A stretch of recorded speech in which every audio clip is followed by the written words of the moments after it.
Information, inspiration, motivation.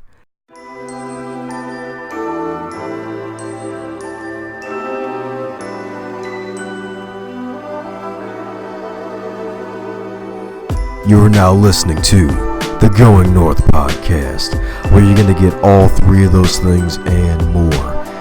I'm your host, author, speaker, and book enthusiast, Dom Brightman.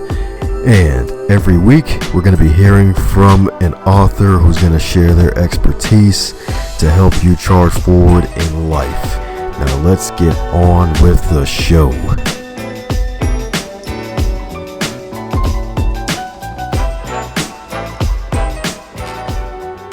And today on the Going North podcast, we're back at you again with yet another author, but not just any author, especially this one for real. One of the beautiful things about podcasting is you get to talk with all sorts of interesting people from all over the world. And this guest hails from the UK because she's not only an author, an accomplished author, she's also an equine professional based in England. And not only being an accomplished rider, trainer, and holistic therapist, she has a passion for horse welfare and the respect for them as sentient beings. And she loves herself some horses, y'all. I've seen some folks with pictures of horses, but this woman takes the cake right here. And not only that, she actually wrote a book about her love for animals, as well as the spiritual aspects that she's gained from them as well. So you're going to be in for a darn good, interesting time with the one, the only, Helen Brennand. How are you today, ma'am? Oh, I'm good, thank you, Dom. What a lovely introduction. I'm good, thanks. How are you? Oh, I'm doing fabulous now that I'm speaking with you. Oh, thank you. Woohoo!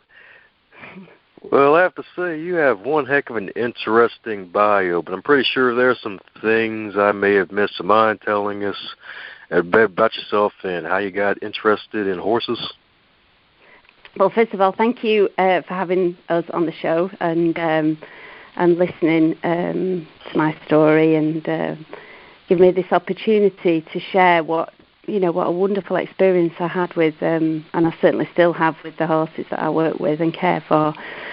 And, I mean, my story and love for animals goes back to being a child, and I always had such just this natural instinct and love for them. And I always had dreams of having this place where I could care for them and create a place of safety for them. And that's the direction my life was going in, I suppose from around 2004, certainly working towards that and was getting closer to that. But it was 2012 that really there was a huge change. There was a huge directional shift in my experience with the horses. I was working towards creating this sort of foundation, really, of how we help horses that were coming in, and it was based on nonforce, and this understanding was growing into a deeper and deeper connection that I had with the horses I was working with. But then one evening I'd had this, busy day with them, and I was just sat with them, and this connection that I was having was, I suppose, opening me up to a deeper dialogue with them and with nature.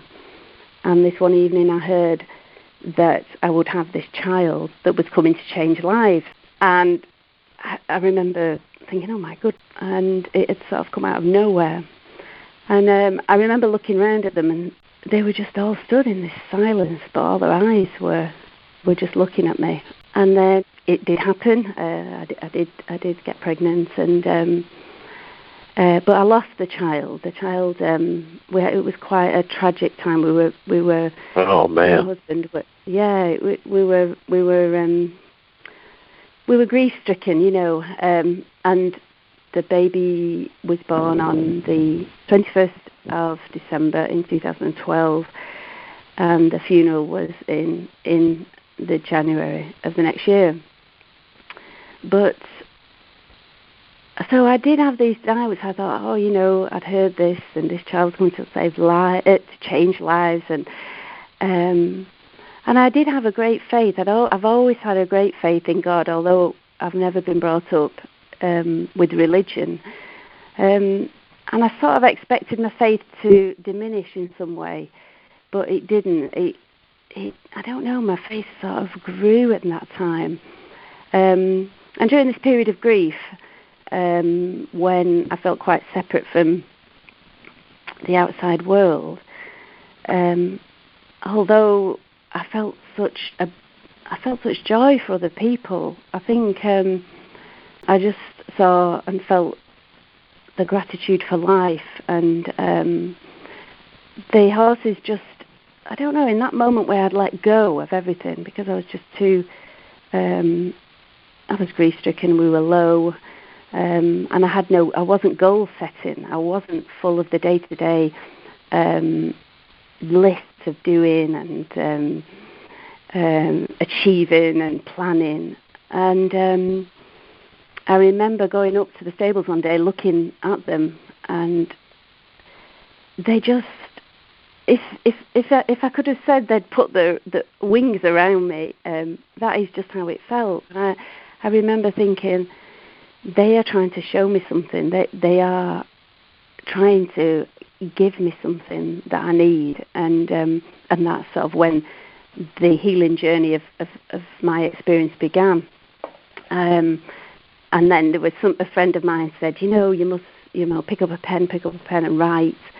And there was a few different things happening in my life as well as all this. And I remember talking to myself, listening to what was going on inside. It was inside of me. And it had gone on for years. There was a dialogue that really I'd suppressed because I didn't think it was, or it would be laughed at, or, it wasn't what day-to-day life was interested in. And I promised this dialogue I would allow it out. And writing was the way, this sense came over me that writing was the way that I would share it. And that's how it all began, really. So I was having this experience, and I can only describe it as a multi-dimensional experience in my three-dimensional life with these animals that were awakening me back to myself. And it was the most blissful and precious time that I can remember. And the story of belief, when I started to write that, was this healing experience that they showed me through non-verbal communication. So they showed me what was within me, and I wrote belief, and then shortly after, because the truths and realizations that I began to have turned into prophecy, and then followed on with a second book, which was just pure prophecy of the times that we're living in at the moment, the challenges, where we're heading, the second coming of Christ. And I really didn't understand any of it at the time. That came in quite a coded sort of dialogue. It has its own sort of language. But it was, I would say, my awakening to who I was, and to the world we live in and the world we come from. So I think it was I woke up to that creative aspect of who I am. So that's sort of the journey, Dom, if that makes sense. One heck of a journey indeed. Oh, man. Going through grief and healing through the animals. I guess it kind of reminds me of why some folks have service animals just for coping, because animals have that special ability, especially if it's like a little puppy or a horse or whatever, and just petting it and feeling its hair and all that good stuff just calms you down and eases your spirit and all that good stuff. Yeah, they do, and we do. When I'd gone through this sort of period of healing with them, I knew my path was going to change because I was going to share this. I couldn't not share what I had experienced with these horses. So we began, so life did take a very different direction. They began to help other people, that came here to our centre. And it's another side of our work that I've slowly developed. And it's very rewarding, especially to see, it's people of all ages, isn't it? We all have issues and trauma that we might go through, and to be able to be completely honest with yourself, with animals, because especially horses, they don't judge. It's there's no guilt and shame, no matter what you're feeling or what's happened, and they teach you to accept and acknowledge all the emotions, the range of emotions that rise within you, and they teach you how to deal with them. So by watching the herd in their family environment, where you see them interacting and socialising, even that in itself can be a life-changing experience, because they mirror to us what's happening in our lives, and help us find a way through that, to live healthier, happier lives.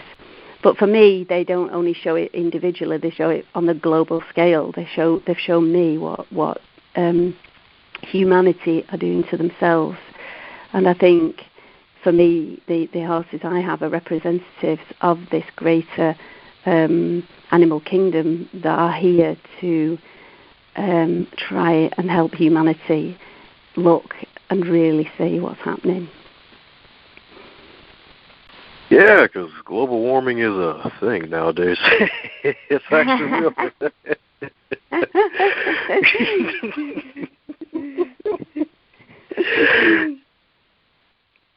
Yeah, I'm pretty sure that's the first of many things that you've probably seen at this point. Yeah, they're quite amazing creatures at mirroring. We see so much cruelty to each other, cruelty to animals, cruelty and warring mentality, and they can show us the peaceful way out of that, and also to treasure the natural world and earth, and I think particularly when I wrote the second book, which was Beyond Belief, A Time of Transition, and they the way I write is when I'm in nature or with animals, and I'm in a space where the frequency and vibration is at that level where I can feel that clarity. I believe that we all have that opportunity to tap into the knowledge that's around us, and ready and willing to share with us.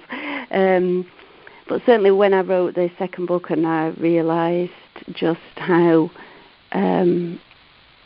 damaged and the damage we're causing to the world and each other, that I had a responsibility to start to make the changes in my life, and to start, to deal with any issues I had, to work towards creating peace and healing the earth and the planet.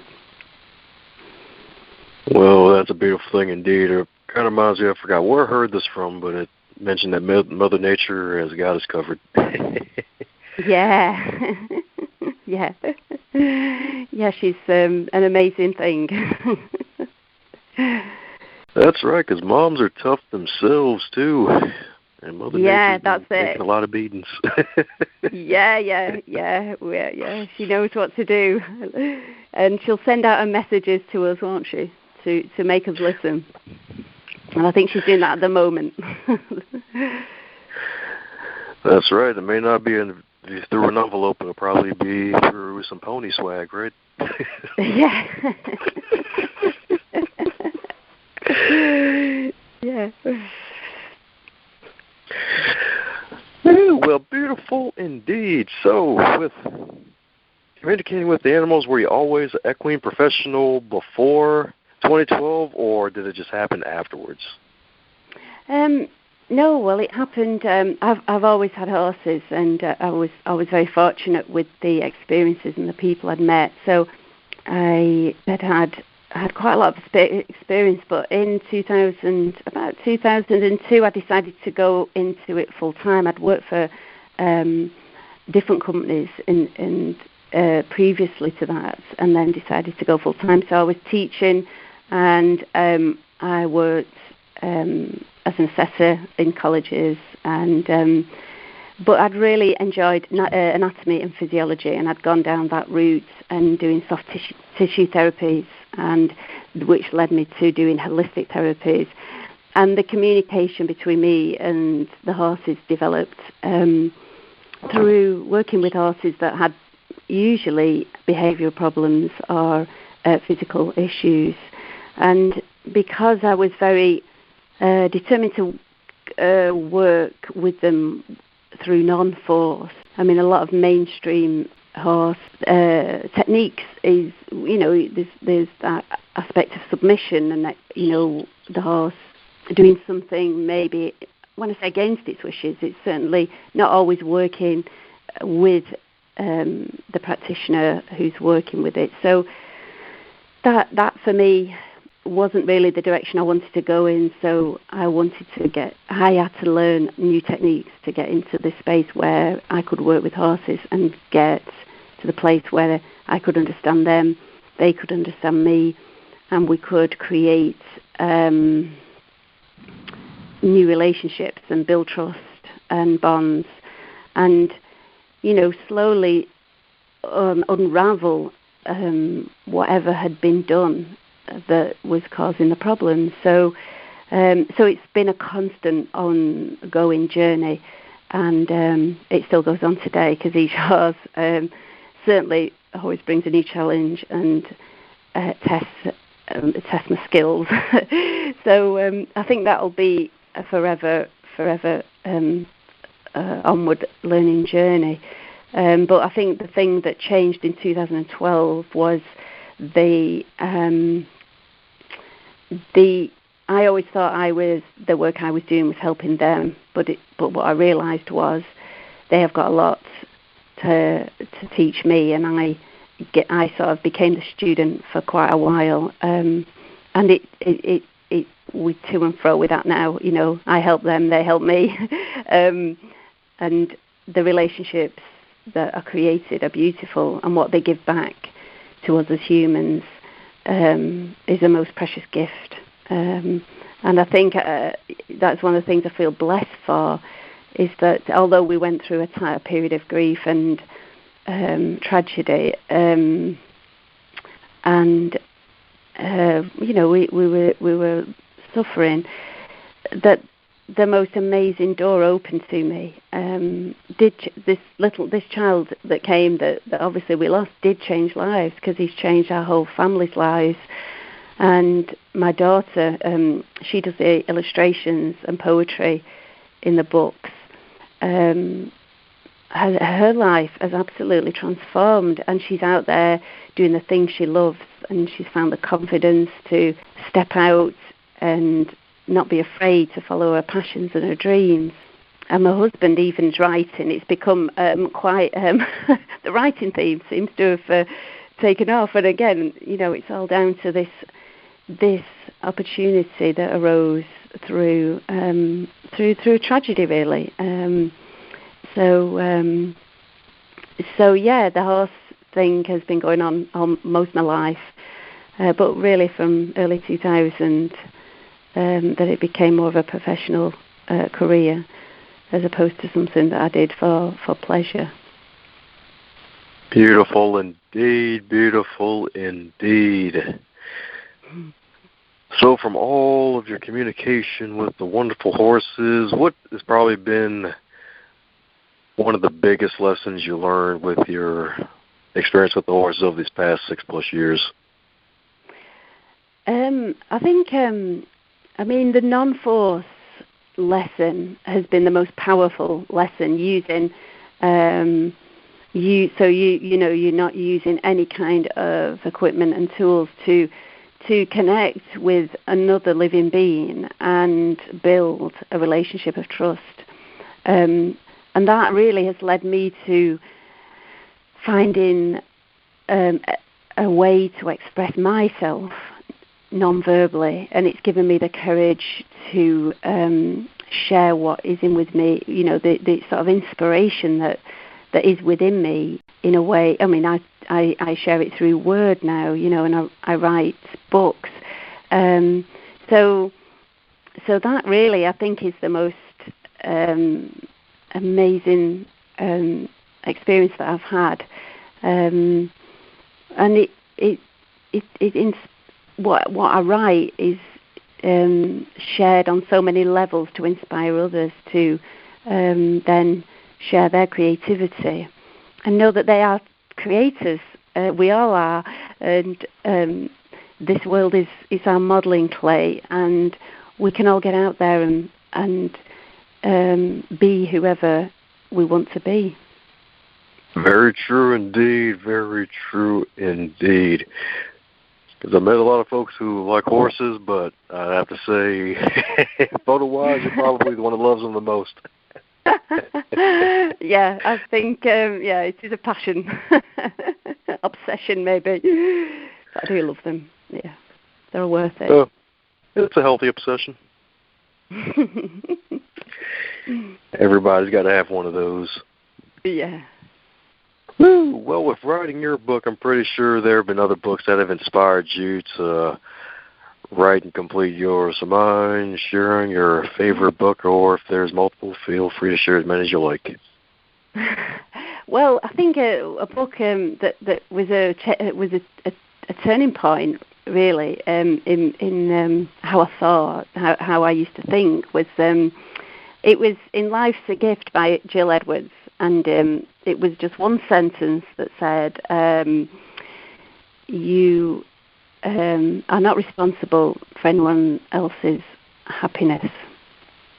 And that sentence had a huge impact on me. And it was a weight off my shoulders in many ways, because I did feel that it was my responsibility to make, people happy. And I realised it was an instant realisation, really, that my job was to make sure that I was happy. And because if I was happy, then that would help those around me. So Jill Edwards was an inspirational book. And then once I started writing, because obviously I'd never planned to be a writer. But when I started writing the way I do, someone told me to read the Set books by Jane Roberts, and I read The Nature of Personal Reality, and that was quite an inspiring read for me to understand that the power of the mind, really, and that changed sort of the direction of how I thought, and it helped me focus thoughts into things that were worthwhile and things that I wanted to create. So it helped me learn to focus the heart and the mind together and be more disciplined. But horse books, I mean, there's loads. I could I could bore your audience for hours with horse books I enjoy. Oh, don't worry, with that voice, I don't even mind.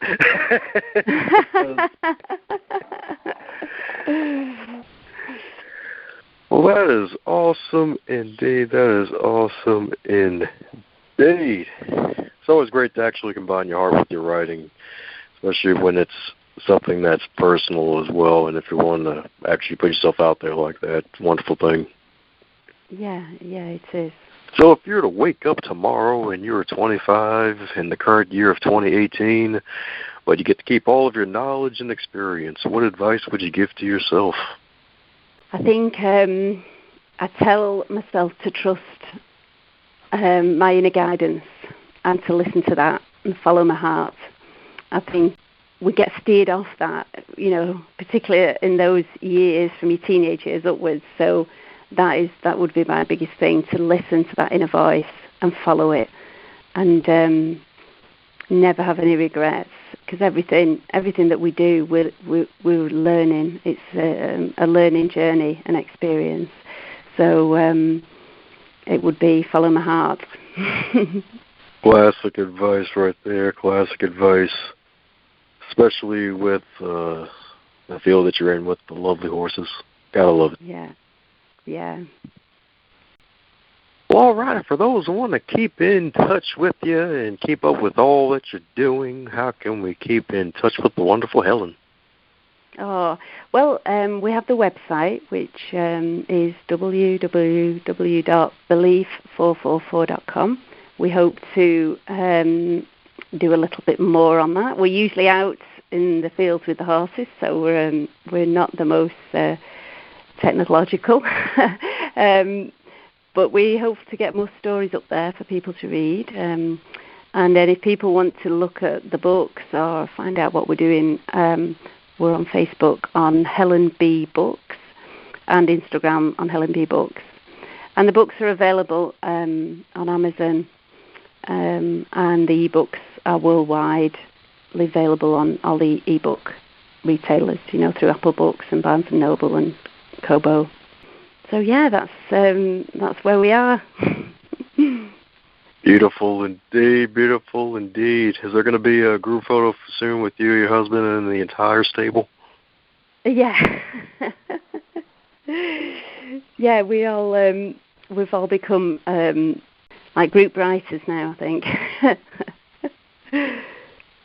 Woohoo! Well, there you have it, folks. Go on ahead and head over to that belief444.com. Check out the wonderful photos of all the wonderful horses, and then pick up some magical copies of the Belief book itself and read that interesting story and get some messages from it that'll change your life. Well, any parting words for the listening audience, Helen? Oh, well, I'd say to anyone out there who feels there's something inside that really wants to share itself with the world, that don't be frightened to do it, because whatever it is your special gift, and it's worth finding that courage to share it in whichever way it would like to come out, because it changes people's lives. Hey there, buddy. Looks like you made it to the end of this episode. Since you made it to the end of this episode, do both of us a favor and stop being greedy. Stop it right now and share this episode with your friends and your fellow podcast lovers, especially those who have book clubs and want to listen to the authors who write some amazing books. Be sure to check out the rest of the backlog too while you're at it, and share all those too. And in order to make the rest of your week the best of your week, remember to advance others, to advance yourself.